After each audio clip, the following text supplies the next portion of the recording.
कृषि वाला टॉपिक। जब एग्रीकल्चर की बात आती है राजस्थान के अंदर, तो राजस्थान का सबसे मोस्ट इंपोर्टेंट जो फिजिकल डिवीजन है वो होता है राजस्थान का जो ईस्टर्न प्लेन एरिया या पूर्वी जो मैदानी भाग है, क्योंकि वहाँ मोस्ट फर्टाइल सॉइल अर्थात सर्वाधिक उपजाऊ मिट्टी, जलोढ़ है वो अधिक पाई जाती है, जहाँ पे कृषि का उत्पादन अधिक होता है। राजस्थान में जो एग्रीकल्चर का मेन हार्टलैंड अर्थात जो हृदय स्थल है वो पूर्वी मैदानी भाग को कहा जाता है। जैसे इंडिया में हम जो नदन ग्रेट प्लेन है अर्थात जो उत्तर विशाल मैदान है उसे कृषि का हृदय स्थल के रूप में जानते हैं। जैसे राजस्थान का हर एक जो टॉपिक है, जैसे फिजिकल डिवीजन वाला है, क्लाइमेट वाला पार्ट है, ड्रेनेज सिस्टम वाला पार्ट है, उसके फिक्स डिवीजन होते हैं, उसके फिक्स पार्ट होते हैं। तो उसी तरीके से अपने जो एग्रीकल्चर है वो अलग अलग क्लाइमेट में अलग अलग प्रकार की एग्रीकल्चर होने के कारण राजस्थान में एग्रो क्लाइमेट जोन बनाए गए हैं। जैसे राजस्थान के वेस्टर्न डायरेक्शन या पश्चिमी भाग में अलग प्रकार की एग्रीकल्चर है, अरावली के वेस्टर्न डायरेक्शन में, और इसके ईस्टर्न साइड में अलग प्रकार की एग्रीकल्चर होती है। तो इसमें एग्रीकल्चर के कुछ जोन हैं जो अलग अलग पार्ट्स में डिवाइड हैं। जैसे पश्चिमी राजस्थान की ओर जो बने हुए एग्रीकल्चर जोन है, जिसमें फर्स्ट ए, फर्स्ट सी, ऊपर की ओर यहाँ पे बना हुआ है फर्स्ट बी, यहाँ पे second A and second B. Aravalli के ईस्ट की ओर इस साइड में है third A portion and third B. Rajasthan के जो सदर्न वाला पार्ट है इसमें fourth A and fourth B, और जो हाड़ौती है उसको सिंगल फिफ्थ। तो इसमें फर्स्ट वाले हैं उसके 3 पार्ट है, बाकी सेकंड के 2, थर्ड के 2 पार्ट एंड फोर्थ के 2 पार्ट्स एंड फिफ्थ का सिंगल पार्ट। तो राजस्थान में इनको एग्रो क्लाइमेट जोन कहा जाता है।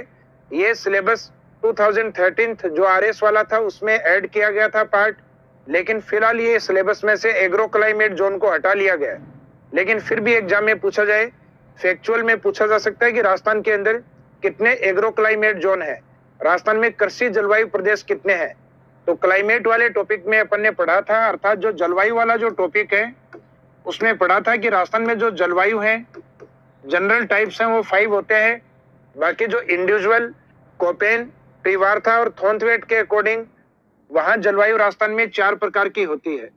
तो लेकिन अभी जो टॉपिक है क्लाइमेट नहीं, ये एग्रीकल्चर टॉपिक है जिसमें एग्रो क्लाइमेट जोन बोला जाता है। तो राजस्थान में जो कृषि जलवायु प्रदेश हैं वो क्लाइमेट से बिल्कुल डबल होते हैं, तो इनको कहते हैं कृषि जलवायु प्रदेश।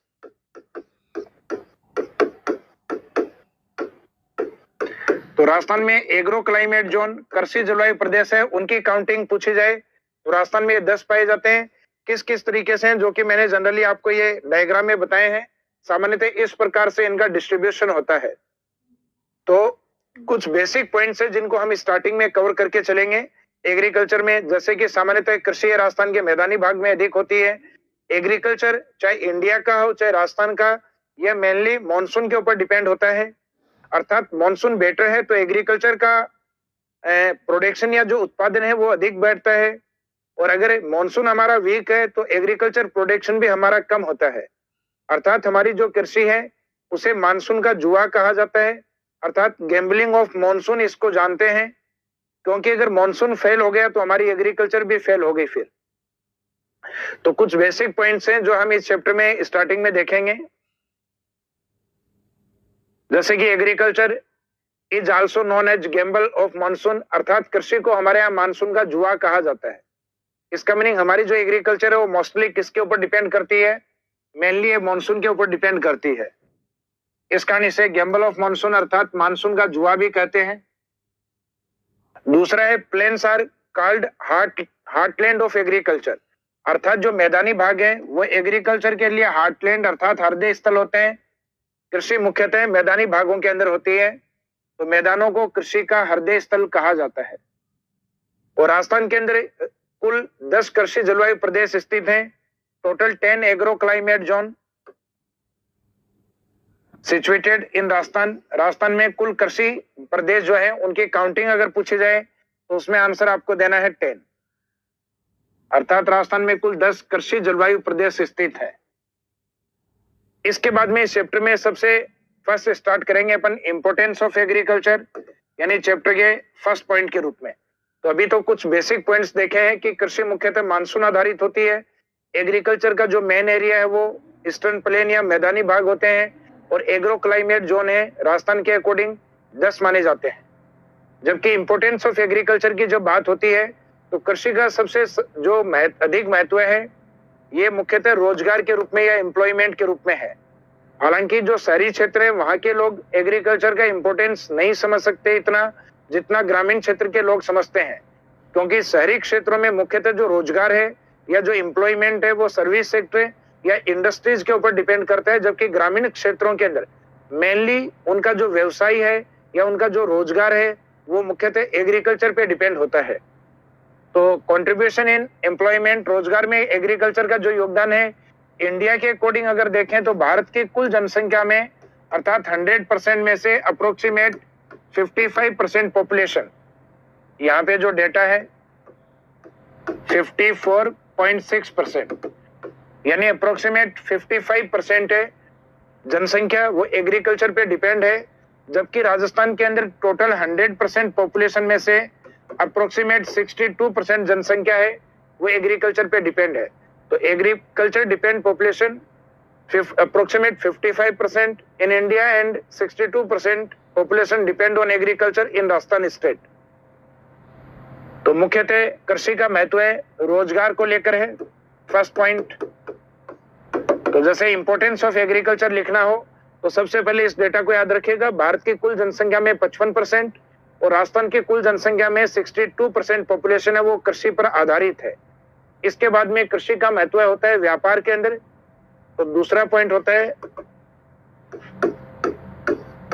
ट्रेड या व्यापार में एग्रीकल्चर का क्या इंपॉर्टेंस है, अर्थात कंट्रीब्यूशन इन इंटरनेशनल ट्रेड, अंतरराष्ट्रीय व्यापार में सामान्यतः कृषि में हमारे यहाँ जो इंपोर्ट किया जाता है और जो एक्सपोर्ट किया जाता है, तो जनरली इंपोर्ट हम उस पार्ट को करते हैं जो हमारे यहाँ कम उत्पादित हो रहा है। हरित क्रांति के बाद में सामान्यतः हमारे फूड ग्रेन अर्थात जो खाद्यान्न फसलें हैं उनमें बढ़ोतरी हो रही है, जबकि जो ऑयल सीड क्रॉप है अर्थात जो तिलहन फसल है उनमें कमी हो रही है।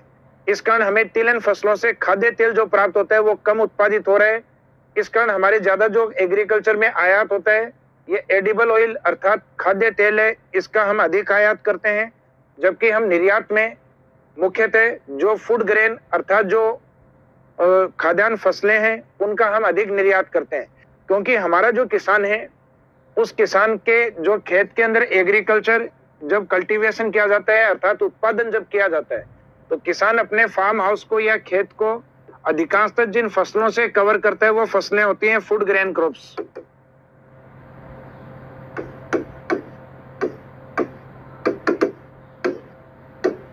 अर्थात मुख्यतः खाद्यान्नों के द्वारा अपने जो फार्म अर्थात जो खेत हैं उनको अधिकांशतः वो कवर करते हैं। इस कारण हम कहते हैं कि जो निर्यात है या एक्सपोर्ट है वो हमारे यहाँ से मुख्यतः खाद्यान्न फसलों से होता है, जबकि हम जो आयात करते हैं जो निर्यात करेंगे वो खाद्यान्न फसलों से, और जो मंगवाएंगे वो तिलहन अर्थात जो ऑयल सीड क्रॉप्स है वो कम उत्पादित होने के कारण हमारे खाद्य तेल की कमी होती है, तो एडिबल ऑयल है वो हमारे मुख्यतः आयात किया जाता है। कृषि का जो तीसरा प्रमुख महत्व है वो है कंट्रीब्यूशन इन जीडीपी। जीडीपी में जो योगदान है तो हमारी गवर्नमेंट का जो इनकम है यानी सोर्स ऑफ इनकम है 100% जो इनकम है उसमें एग्रीकल्चर से हमें कितना प्राप्त होता है। तो एग्रीकल्चर में जो जीडीपी है उसमें दो तरीके से इसको काउंट किया जाता है। एक तो अपनी फिक्स रेट के अकॉर्डिंग जो कि एग्रीकल्चर में फिक्स ईयर के रूप में लिया जाता है 2011 एंड 12 को, 2011 और 12 के आधार पर सामान्यतः जो जीडीपी है यानी जो 100% हमें इनकम प्राप्त हो रही है गवर्नमेंट को, उसमें से 2019 और 20 का जो डेटा है उसमें एग्रीकल्चर का जो महत्व है वो लगभग 27% है अर्थात 26.73%। जबकि जो प्रोविजनल डेटा है अभी के या अपन कह सकते हैं कि जो अस्थायी डेटा है उन डेटा में 2020 और 21 वाले में एग्रीकल्चर का जो इंपॉर्टेंस है ये अप्रोक्सीमेट 29.45% अर्थात 30% के आसपास। जबकि करंट रेट्स के अकॉर्डिंग जो 2019 और 20 है उसका लगभग 2019-20 वाली जो फिक्स रेट है उन्हीं के अप्रोक्सीमेट आसपास है 26.80%। जबकि जो प्रचलित कीमतों के आधार पे जीडीपी का जो योगदान है, ये जनरली एग्जाम में आजकल पूछे जाते हैं।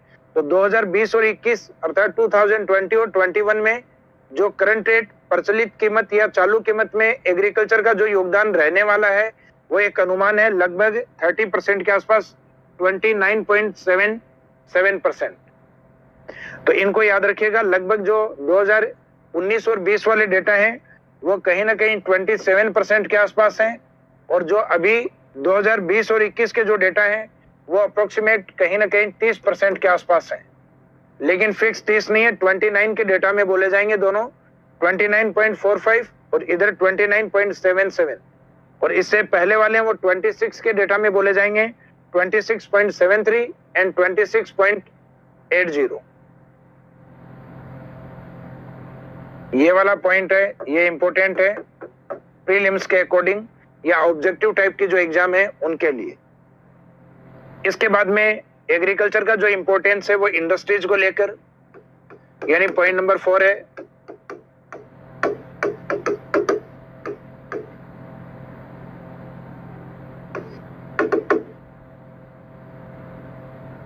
इंडस्ट्रीज में एग्रीकल्चर का क्या इंपॉर्टेंस है। तो कहा जाता है कि लगभग हमारी जितने भी इंडस्ट्रीज हैं, अर्थात जो 100% इंडस्ट्रीज हैं, उनमें 15% इंडस्ट्रीज हैं वो एग्रीकल्चर बेस्ड मानी जाती हैं। और उनमें सबसे बड़ा इंडस्ट्रीज है अपना कॉटन टेक्सटाइल जो इंडस्ट्रीज है, अर्थात जो कपास पर आधारित सूती वस्त्र उद्योग है। उसके बाद में सेकेंड लार्जेस्ट इंडस्ट्रीज माना जाता है अपने शुगर इंडस्ट्रीज को। तो about 15 of the industry is based on agriculture, यानी कुल उद्योगों का 15% है वो एग्रीकल्चर उद्योगों पर आधारित है, कृषि आधारित उद्योगों पर आधारित है। जिसमें लार्जेस्ट जो एग्रीकल्चर इंडस्ट्री है वो कॉटन टेक्सटाइल इंडस्ट्रीज है, और इसके बाद में सेकंड लार्जेस्ट जो एग्रीकल्चर इंडस्ट्री है वो मानी जाती है जो शुगर केन, यानी जिससे हम चीनी उत्पादित करते हैं। तो शुगर केन इंडस्ट्रीज अर्थात चीनी उद्योग दूसरा सबसे बड़ा उद्योग है जिसका बेस गन्ने को माना जाता है।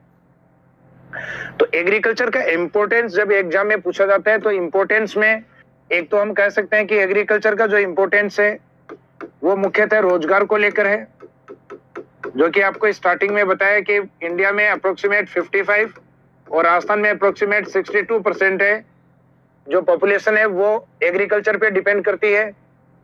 और एग्रीकल्चर में हमें जो उत्पादित होता है उससे हम ट्रेड या व्यापार करते हैं, और उस व्यापार में हम उस चीज को एक्सपोर्ट करेंगे, भेजेंगे जो हमारे यहाँ ज्यादा उत्पादित होती है, जैसे खाद्यान्न फूड ग्रेन, और जो कम उत्पादित होती है उसे हम आयात करेंगे अर्थात खाद्य तेल एडिबल ऑयल जो है।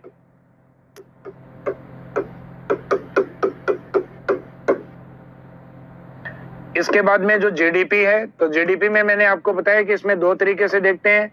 एक तो अपनी फिक्स रेट होती है उनके अकॉर्डिंग, एक अपनी जो करंट रेट्स हैं अर्थात चालू कीमतें हैं उनके अकॉर्डिंग। तो फिक्स रेट है उसमें 2019 और 20 वाले जो डेटा है अप्रोक्सीमेट 26 के आसपास हैं, जिसमें 2019-20 26.73 और एक दूसरा है 2020 और 21 का डेटा जो कि 26.80, उसमें है 0.73, जबकि करंट रेट्स हैं इसमें डेटा है लगभग 2019 और 20 वाले में 29.45, जबकि सॉरी इसमें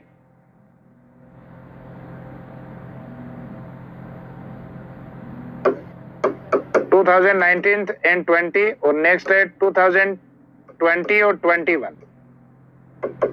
इसका जो डेटा रहेगा ये रहेगा आपका 29.77%। वो उसमें ईयर एज इट इज वो का वही रिपीट कर दिया था, हालांकि ये मैंने आपको बता दिए हैं। तो एग्रीकल्चर का इंपॉर्टेंस पूछा जाए तो इसके जो मेजर पॉइंट होते हैं इनको टारगेट करना आपको रोजगार के अकॉर्डिंग, ट्रेड या व्यापार के अकॉर्डिंग, जीडीपी के अकॉर्डिंग, और फोर्थ है इंडस्ट्रीज या उद्योग के अकॉर्डिंग।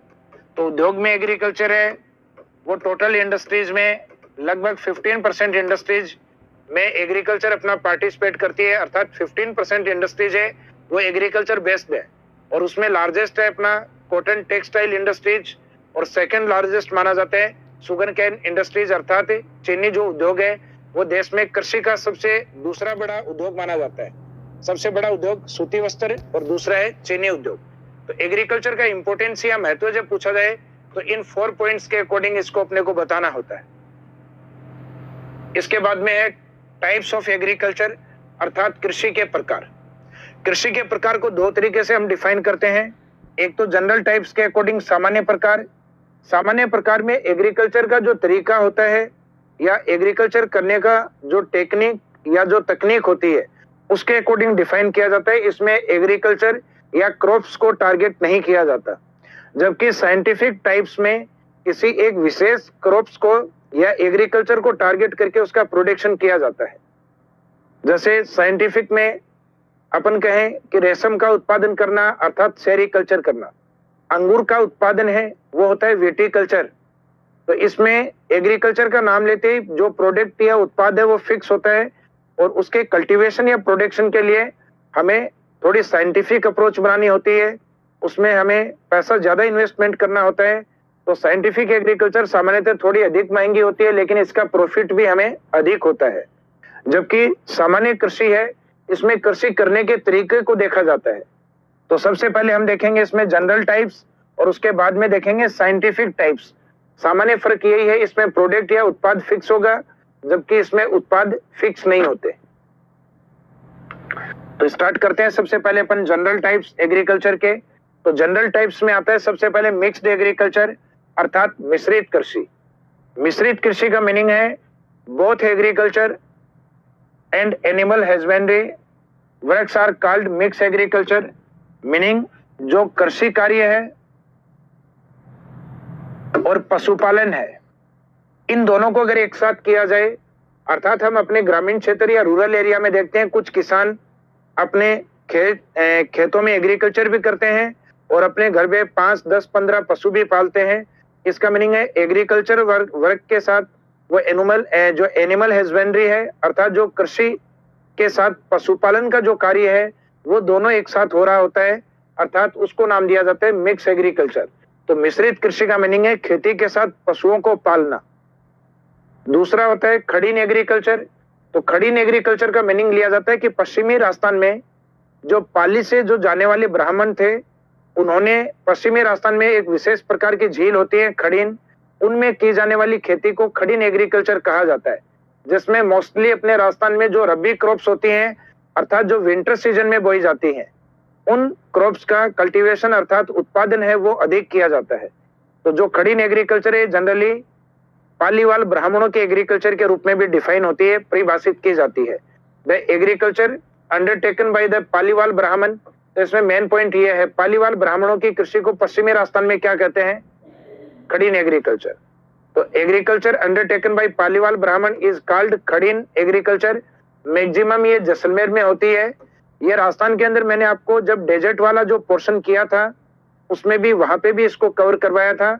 और इसमें जो मोस्टली क्रॉप्स हैं वो रबी क्रॉप्स अधिक होती हैं जैसे व्हीट प्रोडक्शन, गेहूं का उत्पादन, ग्राम प्रोडक्शन, चने का उत्पादन और सामान्यतः सरसों का उत्पादन।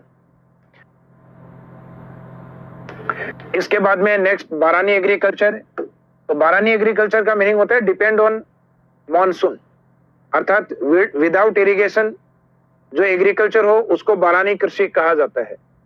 तो मॉनसून और without irrigation based agriculture is called बारानी एग्रीकल्चर। और ये सामान्यतः राजस्थान के पश्चिम में बाड़मेर के अंदर अधिक होती है। अर्थात बिना सिंचाई के एग्रीकल्चर कैसे होगी? तो बिना सिंचाई के इसका मीनिंग है मॉनसून के ऊपर डिपेंड होती है। तो डेफिनेशन आप किधर से भी दे सकते हैं कि विदाउट रेनफॉल बेस्ड एग्रीकल्चर और depend on monsoon agriculture is known as या इज कॉल्ड बारानी एग्रीकल्चर। और इसमें सामान्यतः अपने जो चने की खेती है, बाजरा है, उनका सामान्यतः उत्पादन अधिक किया जाता है। नेक्स्ट है मोनो एग्रीकल्चर। अब ये आगे आने वाली कुछ एग्रीकल्चर है जिनको काउंटिंग के अकॉर्डिंग डिफाइन किया